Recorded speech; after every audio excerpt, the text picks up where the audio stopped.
Morning बच्चों। तो आज हम लोग बनाएंगे लीनियर इक्वेशंस इन टू वेरिएबल्स, है ना, जिसमें अलग अलग मेथड्स को हम लोग देखेंगे। जो अलजेब्रिक मेथड्स, आखिर कौन कौन से अलजेब्रिक मेथड्स हैं एक पेयर ऑफ इक्वेशन को सॉल्व करने के लिए, ये देखना है। सो solving simultaneous linear equations bye algebraic methods. तो कौन कौन से मेथड हैं? इसके पहले वीडियोस में बच्चों हम लोग देख चुके हैं ग्राफिकल मेथड, ठीक है। तो ग्राफिकल के बाद क्या आता है? सब्स्टिट्यूशन मेथड, एलिमिनेशन मेथड और क्रॉस मल्टीप्लिकेशन मेथड। ये तीनों ही मेथड जो हैं वो अलजेब्रिक मेथड है, ठीक है। तो आइए सबसे पहले हम लोग देखते हैं सब्स्टिट्यूशन मेथड को। अब सवाल यहां पर आता है कि सब्स्टिट्यूशन का मतलब क्या है? सब्स्टिट्यूशन का मतलब होता है कि किसी एक की जगह पे दूसरे को रख देना, इसी को सब्स्टिट्यूशन कहते हैं, ठीक है। तो ठीक जैसे कि आप लोग गेम्स में सुने होंगे कि ये सब्स्टिट्यूट खिलाड़ी है। सब्स्टिट्यूट खिलाड़ी का मतलब हो जाता है कि किसी एक खिलाड़ी के स्थान पे दूसरे खिलाड़ी को क्या करना? प्रमोट करना। तो ठीक उसी प्रकार से यहाँ पे हम लोग सब्स्टिट्यूट मेथड देखेंगे, सब्स्टिट्यूशन मेथड देखेंगे। इस मेथड में क्या करना है कि सबसे पहले एक एग्जांपल लेते हैं। मान लेते हैं कि हमारा जो सिस्टम ऑफ इक्वेशन है वो दो वेरिएबल पर है, किसमें? x और y में, ठीक है। तो ये आपका जो एग्जांपल लिया गया है ये एक्सरसाइज 3.3 एनसीईआरटी का पहला एग्जांपल है, ठीक है। तो इसमें क्वेश्चन क्या था? That x + y = 14 and x - y = 4। इसी को अगर हम लोग एलिमिनेशन मेथड से करते तो शायद बहुत आसानी से बन सकता था, लेकिन आपको क्वेश्चन में ये दिया गया है कि आपको किससे बनाना है? सब्स्टिट्यूशन मेथड से बनाना है। देन सबसे पहले हम लोग स्टेप जानेंगे कि आखिर सब्स्टिट्यूशन मेथड में क्या करना होता है।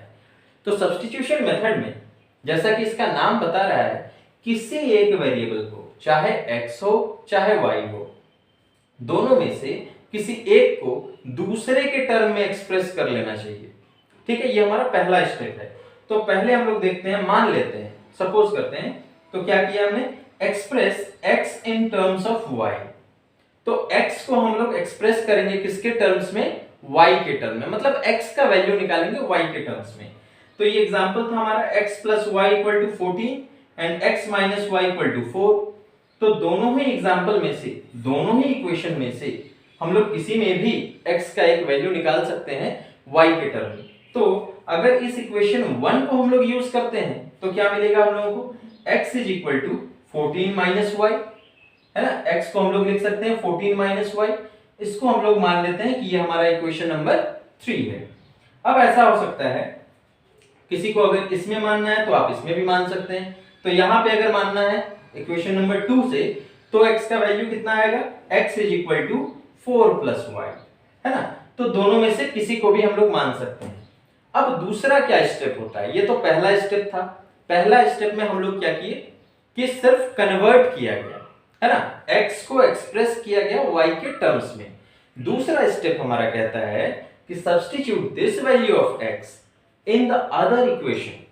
जो दूसरा इक्वेशन है हमारा, अगर हम इसमें से x का वैल्यू सब्स्टिट्यूट करते हैं तो उस x के वैल्यू को आप इस इक्वेशन में पुट करेंगे। अगर इक्वेशन 1 से सब्स्टिट्यूट किया गया है तो इक्वेशन 2 में पुट करेंगे, और अगर इक्वेशन 2 से सब्स्टिट्यूट किया गया है तो इक्वेशन 1 में पुट करेंगे।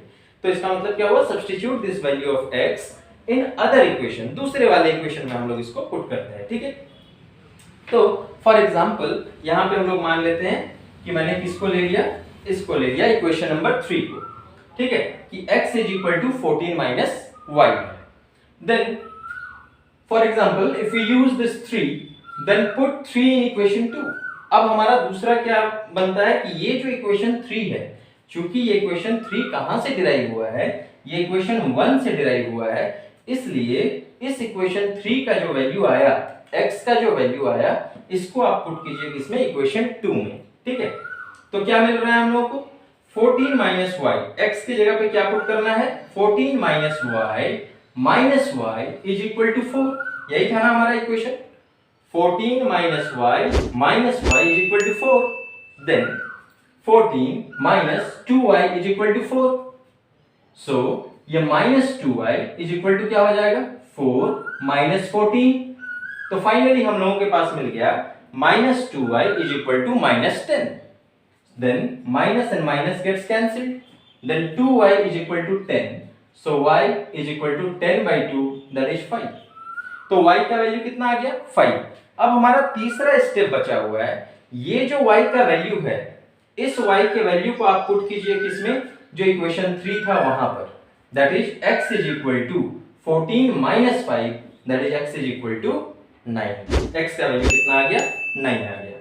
अब मैं आपको दिखाता हूं कि ये दूसरे स्टेप से अगर हम लोग किसी और को मानते तो कैसे बनता है। ठीक है,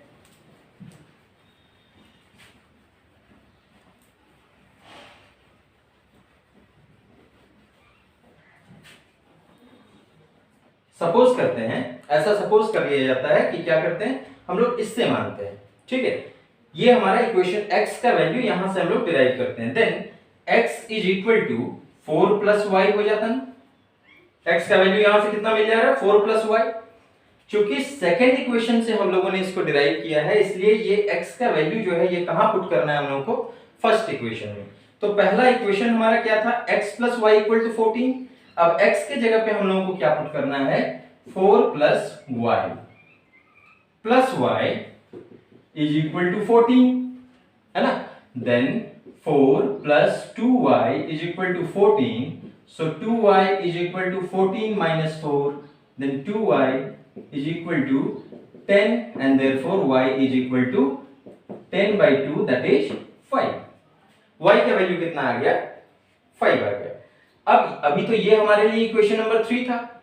अब क्या करेंगे हम लोग कि इस y के वैल्यू को यहां पे पुट करेंगे। ठीक है, then x is equal to, x का वैल्यू कितना आया था 4 plus y, so 4 plus 5 then x is equal to 9 and y equal to 5। Okay, तो हम लोग पिछले वाले एग्जांपल में देखे, मतलब इसके पहले वाले स्टेप में क्या देखे थे कि यहां से x का वैल्यू डिराइव किया गया था, और इस बार हम लोग देखें क्या कि x का वैल्यू यहां से डिराइव किया गया था।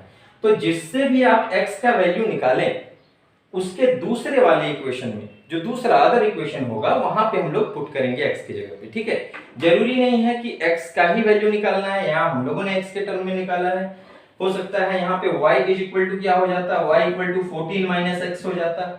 तो हम लोग y का वैल्यू इस तरह से पुट कर सकते थे, इसमें 14 माइनस x तो भी निकल सकता था। तो इस तरह से हम लोग क्या करते हैं कि एक के स्थान पे दूसरे को पुट कर देते हैं, यही हमारा सब्स्टिट्यूशन मेथड है। ओके बच्चों, तो इसी मेथड से हम लोग सारे क्वेश्चंस को बनाएंगे नेक्स्ट वीडियोस में। Okay, thank you.